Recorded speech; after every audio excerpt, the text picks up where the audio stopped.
사랑하는 자들아, 하나님이 이같이 우리를 사랑하셨은즉 우리도 서로 사랑하는 것이 마땅하도다.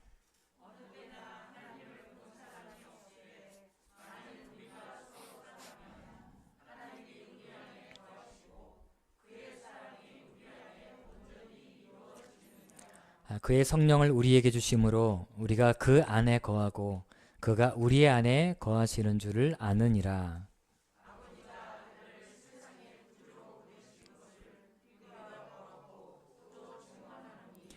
누구든지 예수를 하나님의 아들이라 시인하면 하나님이 그의 안에 거하시고 그도 하나님 안에 거하느니라.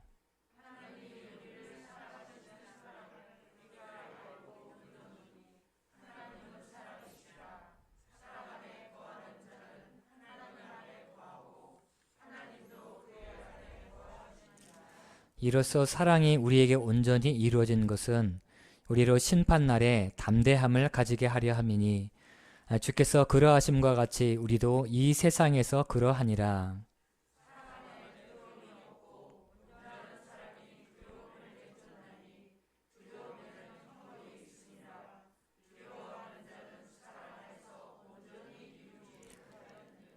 우리가 사랑함은 그가 먼저 우리를 사랑하셨습니다.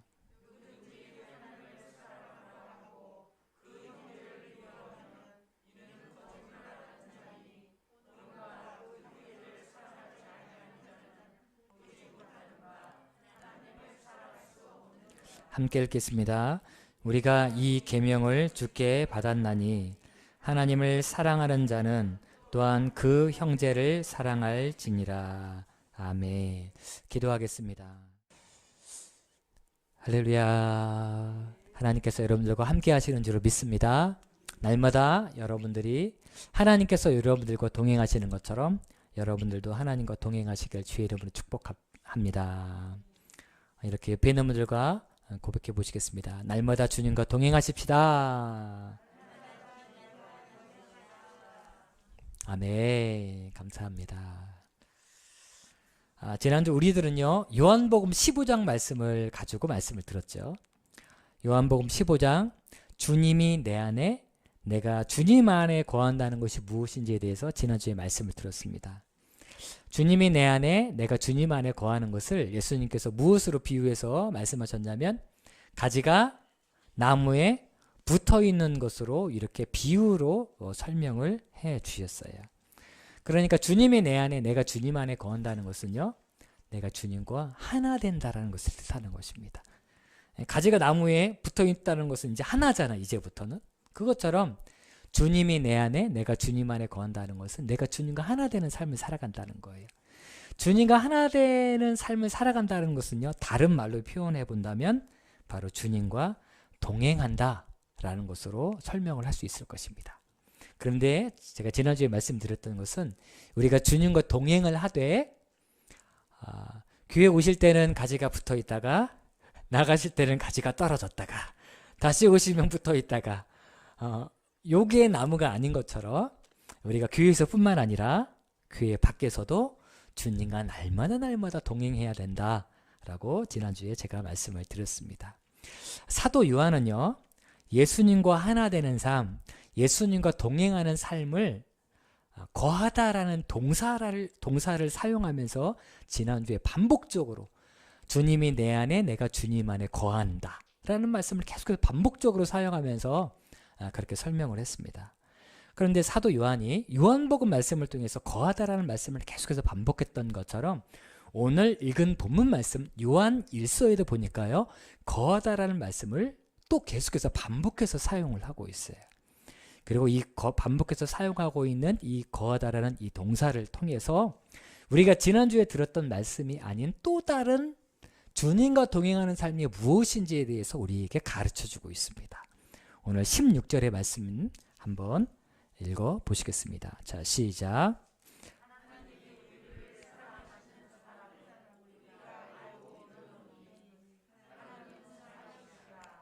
사랑 안에 거하는 자는 하나님 안에 거하고 하나님도 그의 안에 거하시느니라. 아멘.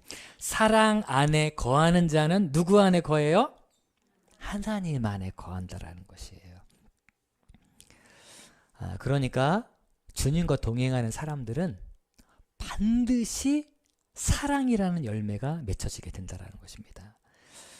주님과 동행하는 사람들에게 나타나는 외적인 증거가 있어요. 저 모습을 보면 저 모습을 보니까 저 사람 예수님 믿는 사람이네? 라는 말이 나온다라는 것이죠. 근데 그 외적으로 흘러나오는 모습이 뭐냐? 사랑한다라는 것이에요. 반드시 이 사랑이 주님과 동행하나, 내가 얼마나 동행하는지를 증거하는 그런 것이 되는 것이죠. 그런데 여기에서 사랑하십시오 라는 말은요, 그냥 좋은 가르침이나 아니면 우리가 이 땅에서 살아내기는 조금 불가능하지만 이상적이기 때문에 그냥 우리에게 이야기하는 것이 아니에요. 주 예수님과 동행했던 성경의 초대교회의 성도들은 서로 사랑하게 되어지는 열매를 맺게 됐습니다. 그러니까 성도들은 반드시 사랑하게 되고 그렇기 때문에 우리에게 가르쳐 주신 거예요. 그리고 믿음의 선진들은 말씀처럼 실제로 서로 사랑하면서 살았다라는 것을 우리가 성경 말씀 곳곳을 통해서 우리가 발견하게 됩니다. 데살로니가 전서 4장 9절의 말씀인데요. 한번 읽어보시겠습니다. 시작. 형제 사랑에 관하여는 너희에게 쓸 것이 없음은 너희가 친히 하나님의 가르치심을 받아 서로 사랑함이라. 아멘. 사도 바울이요 데살로니가 교회 가운데 이야기를 하는 거예요. 여러분들, 내가 여러분들의 서로 사랑하라고 가르칠 필요가 없습니다. 왜냐하면 이미 서로 사랑하고 있는 거예요. 그러니까 가르칠 필요가 없다라는 것입니다.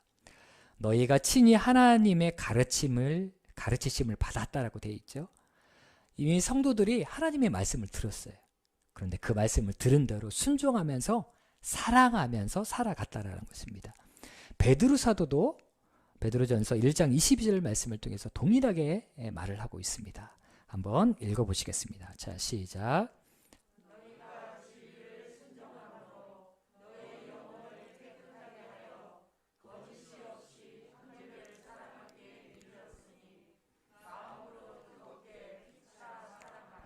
아멘.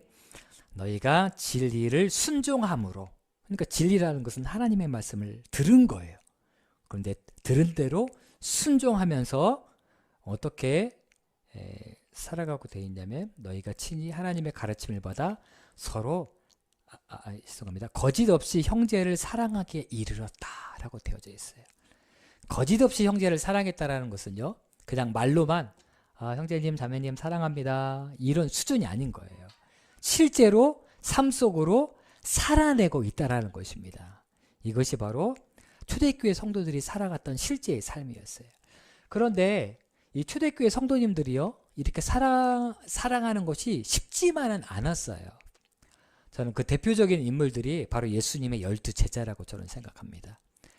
예수님에게는 제자들이 있었어요. 12명, 그 다음에 70명, 그 다음에 120명, 그 다음에 300명, 이렇게 정말 예수님을 따라다니는 많은 제자들 그룹이 있었어요. 그 중에서 가장 가까이 있었던 제자들을 보면은 그 제자들이 서로 섞일래야 섞일 수 없었던 사람들인 것을 우리가 보게 됩니다. 제자들 중에서는 누가 있었냐면 세리가 있었어요. 세리는, 그때 당시에 세리는 우리 이스라엘 백성들이었어요.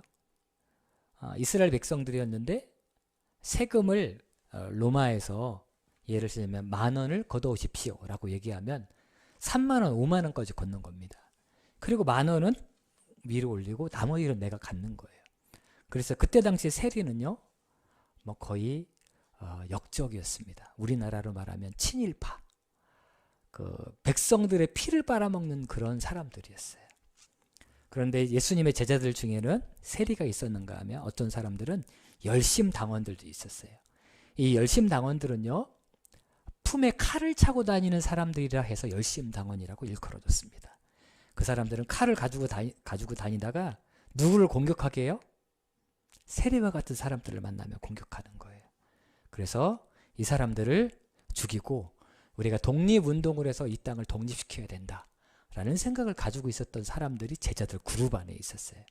그런데 이 세리와 열심당원들은요, 절대로 섞일래야 섞일 수 없었어요. 그런데 그 일이 그리스도 안에서 이루어졌습니다. 사랑으로 녹여졌던 것이에요.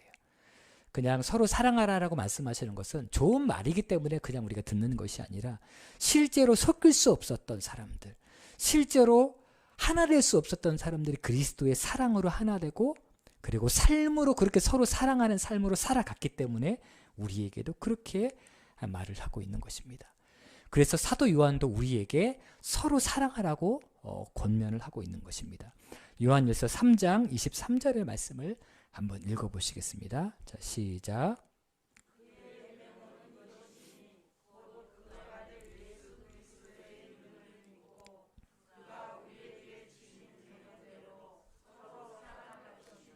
아멘. 그가 우리에게 주신 계명대로 하나님이 우리에게 말씀을 허락해 주셨어요. 그 말씀대로 우리가 사랑해야 한다라는 것입니다. 그런데 여러분들, 우리가 서로 사랑하기에 사랑한다는 이 말씀이 부담스러우세요? 안 부담스러우세요?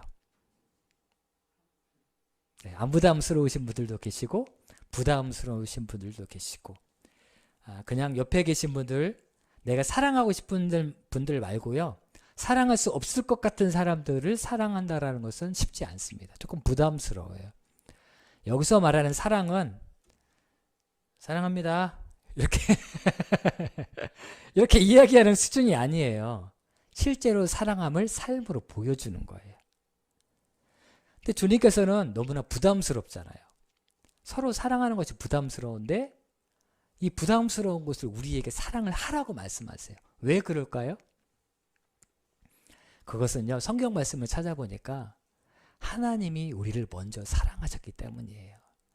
내가 너희에게 이 큰 사랑을 보여줬는데 이 사랑을 맛본 사람들은 가만히 있을 수가 없는 거예요. 그러니까 사랑하라고 이야기하고 있고, 사실 사랑하라고 말하지 않아도 하나님의 그 크신 사랑을 맛본 사람은 당연하게 그냥 사랑의 마음이 흘러나오게 되어져 있는 것입니다. 여러분들, 예배를 마치시고 옆에 식당에 가셔서 맛있는 음식을 드셨어요. 그런데 제가 지금까지 이 세상에서 먹어보지 못한 너무너무 놀라운 맛이에요.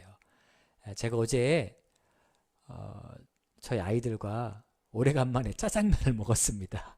그런데 저희 첫째가요, 먹으면서 우와 너무 맛있다 그러는 거예요. 세상에서 제일 맛있다는 겁니다. 야, 장기동에서 제일 맛있다 막 이러는 거예요. 저는 안 맛있던데 제 아이는 그걸 먹으면서 너무 맛있다 하는 거예요. 근데 여러분들, 이렇게 맛있는 집을 발견하게 되면 여기는 나만 가야 돼, 아무에게도 얘기하지 않을 거야 라고 하세요? 아니면 누군가에게 입을 여세요?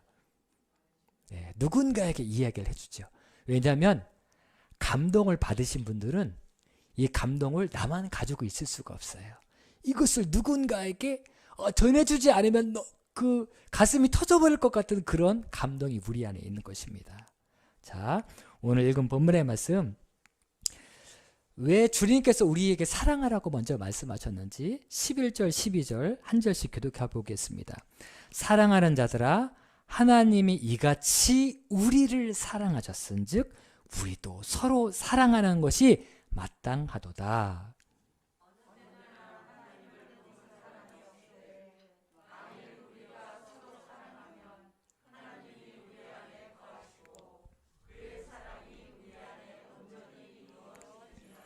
아멘.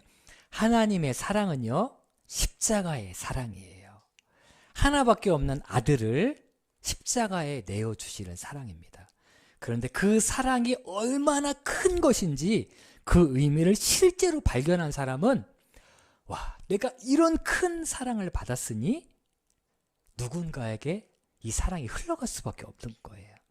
자, 요한복음 13장 말씀을 통해서도 동일하게 말씀하십니다. 13장 34절입니다. 읽어보시겠습니다. 새 계명을 너희에게 주노니 서로 사랑하라. 내가 너희를 사랑한 것 같이 너희도 서로 사랑하라. 아멘. 조금 부담스러운 말씀입니다. 내가 너희를 사랑한 것 같이 라는 말씀 굉장히 부담스러워요. 우리가 그냥 서로 사랑하세요 라고 생각하면 우리가 생각하는 어떤 사랑의 농도로 사랑을 할 수 있습니다. 그런데 예수님의 사랑은요, 사실 사랑 중에서는 거의 최고봉에 있는 사랑이거든요. 그런데 우리도 이렇게 사랑하라는 거예요. 내가 너희를 사랑한 것처럼 너희들도 서로 이 농도로 사랑하라는 거예요. 굉장히 부담스러운 말씀인 것이죠. 그런데요, 이렇게 서로 사랑할 수 있는 것은 서로 사랑해야지, 서로 사랑해야지, 서로 사랑해야지 100번 우리가 읊은다고 해서 되는 것은 아니에요. 주님의 사랑이 우리의 마음에 깨달아지고 부어져야 그 사랑을 깨달은 사람만이, 감동을 받은 사람만이 전할 수 있게 되는 것입니다. 순종이라는 다큐멘터리 영화가 있어요. 한번 이 다큐멘터리 영화를 여러분들 네이버에 보면은 영화 부분이 있습니다. 거기 들어가시면 다운로드 받으셔서 보실 수가 있으세요. 그런데 아마 1,000원에서 3,000원 정도 아마 될 것 같습니다. 이렇게 좋은 다큐멘터리 영화를 만들어주신 우리 감독님을 응원하는 마음으로, 커피 한 잔 값도 안 되잖아요. 한번 사셔서 보시면 너무 좋을 것 같습니다. 이 순종이라는 다큐멘터리 영화는요, 두 선교사님의 가정에 대한 이야기예요. 한 분은 아프리카 우간다에서 선교하시는 선교사님이시고, 한 분은 레바논에서 그 난민촌에서 사역하시는 이 선교사님 가정에 얽혀져 있는 그 이야기를 말씀하고 있습니다. 앞에서 보시는 첫 번째 보시는 이 그림은요, 포스터는 아프리카 우간다에서 선교하시는 그 선교사님의 그런 이야기입니다. 아프리카 우간다 내전으로 상처를 받은 사람들이 모여 사는 딩기디 마을이 있어요. 그런데 그 딩기디 마을에 누가 먼저 들어가셨냐면 여기서 보시는 여자 선교사님의 아버지가 먼저 들어가셨어요. 그리고 그 마을을 만드신 거예요. 딩기디 마을을 만드신 겁니다.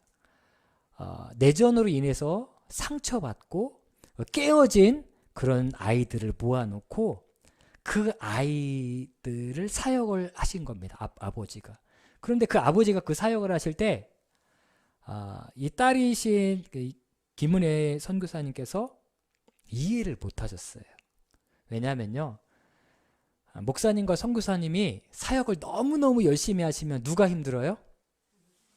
자녀들이 힘들어요. 가정이 힘듭니다. 그렇죠. 이 목사님께서, 아버지 선교사님께서 여기 들어가셔서 너무 사역을 열심히 하신 거예요. 그런데 정작 자신은 이 가난의 굴레에서 헤어날 수 없는 자신이 젊을 때는 너무너무 힘든 겁니다. 아버지를 이해할 수 없는 거예요.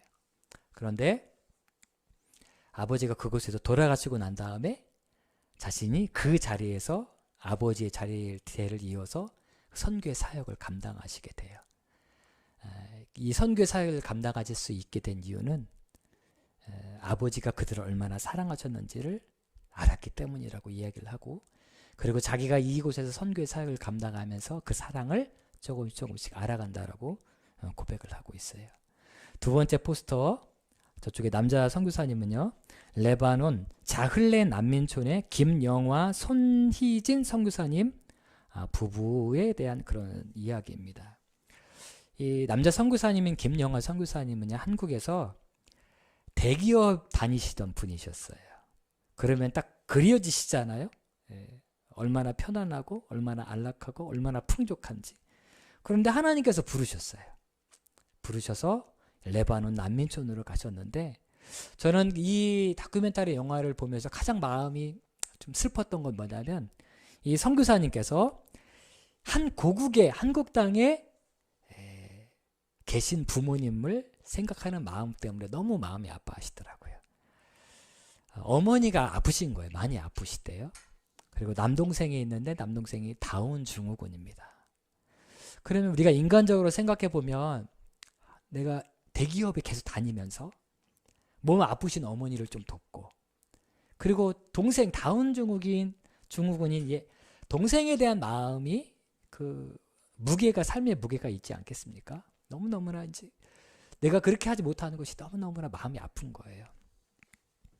하지만 그럼에도 불구하고 상처뿐인 그 나라, 그 민족, 그 난민들을 섬기기 위해서 그곳에 계십니다. 그 선교사님이 왜 그곳에 계시냐면 하나님의 사랑을 발견했기 때문이에요. 나를 향한 하나님의 사랑이 얼마나 크고 놀라우신지를 알고 있기 때문에 이 사랑을 전할 수밖에 없는 겁니다. 그래서 이 두 선교사님이 바로 쉽지 않은 그곳으로 가시게 된 것입니다. 이처럼 하나님의 사랑을 만난 사람들은요, 아버지께서 우리를 사랑하셨던 것처럼 우리도 누군가를 사랑하게 되어져 있어요. 내 자신의 것을 희생하고 나의 편안함을 포기하고 나의 안락함을 내려놓고 그 사랑을 전하는 자리에 반드시 가게 되어져 있습니다. 이것이 바로 주님의 사랑을 만난 사람들에게 나타나는 공통적인 특징이에요. 자, 요한일서 4장 7절에서 8절까지의 말씀을 한 절씩 교독을 해보도록 하겠습니다. 사랑하는 자들아, 우리가 서로 사랑하자. 사랑은 하나님께 속한 것이니 사랑하는 자마다 하나님으로부터 나서 하나님을 알고.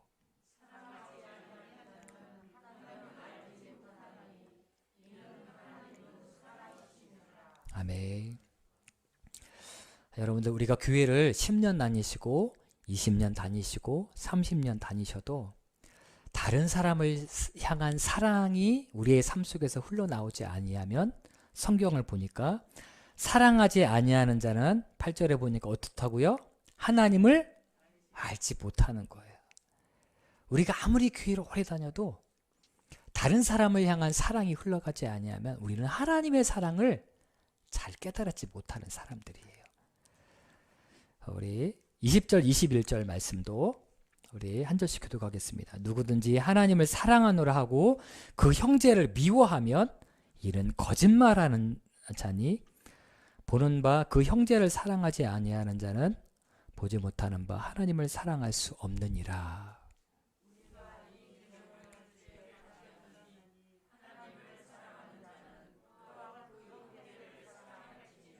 아멘. 우리가 입을 열 때마다 하나님 사랑합니다, 주님 사랑합니다 아무리 고백하지만 형제와 자매를 만약에 사랑하지 않는다면 우리가 고백하는 그 고백은 거짓말이라는 거예요. 굉장히 좀 충격적이죠. 그런데 심지어 요한일서 3장 14절 말씀에 보면 이렇게까지 표현해 놓고 있습니다. 자, 읽어보시겠습니다. 우리는 형제를 사랑함으로 사망에서 옮겨 생명으로 들어간 줄을 알거니와 사랑하지 아니하는 자는 사망에 머물러 있느니라. 아멘. 우리가 사랑하지 아니하면 우리는 아주 어둠 속에 머물러 있다라는 거예요. 조금 더 한 걸음 더 나아가서 요한일서 2장 9절에서 11절 말씀에는 또 이렇게 말씀을 하고 있습니다. 한 절씩 교독하겠습니다. 빛 가운데 있다 하면서 그 형제를 미워하는 자는 지금까지 어두움에 있는 자요.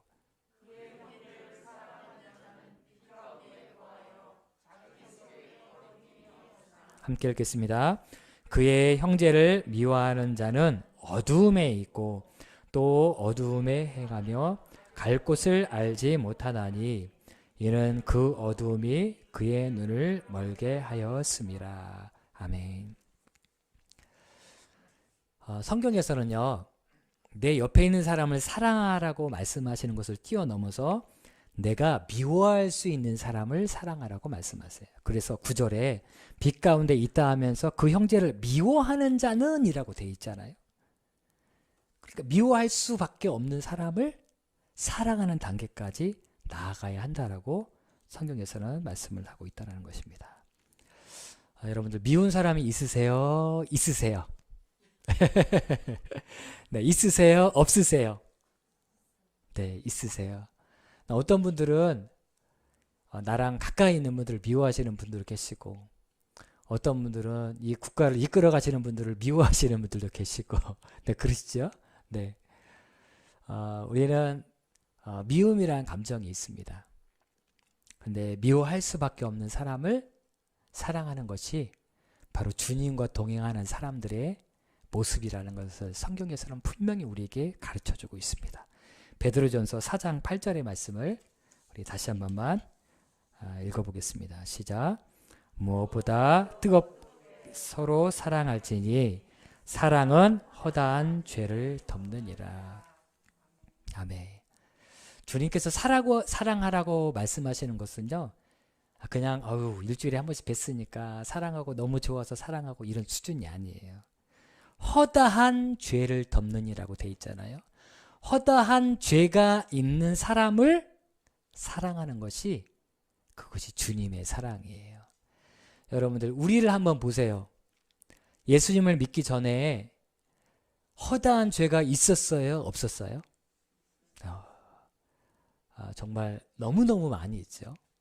여러분들이 살아가시면서 짓는 죄를 A4 용지로 써보시라고 하시면 아마 A4 용지 빽빽하게 몇 장, 몇 수십 장은 아마 나올 겁니다. 이것이 우리의 허물이에요. 허다한 죄예요. 그런데 이 허다한 죄를 십자가로 덮으셨습니다. 주님께서 찾아오셔서 너 왜 이렇게 죄 짓고 살아가냐? 라고 말씀하지 않으세요. 복음서를 여러분들 곰곰이 읽어보세요.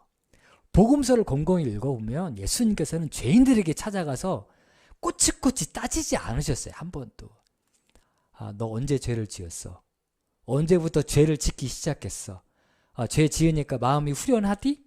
예수님께서 이렇게 말씀하지 않으셨어요. 예수님은 그냥 어떻게 하셨어요? 덮으셨어요. 그냥 덮으셨어요. 그냥 덮으시고 주님의 사랑을 보여주셨어요.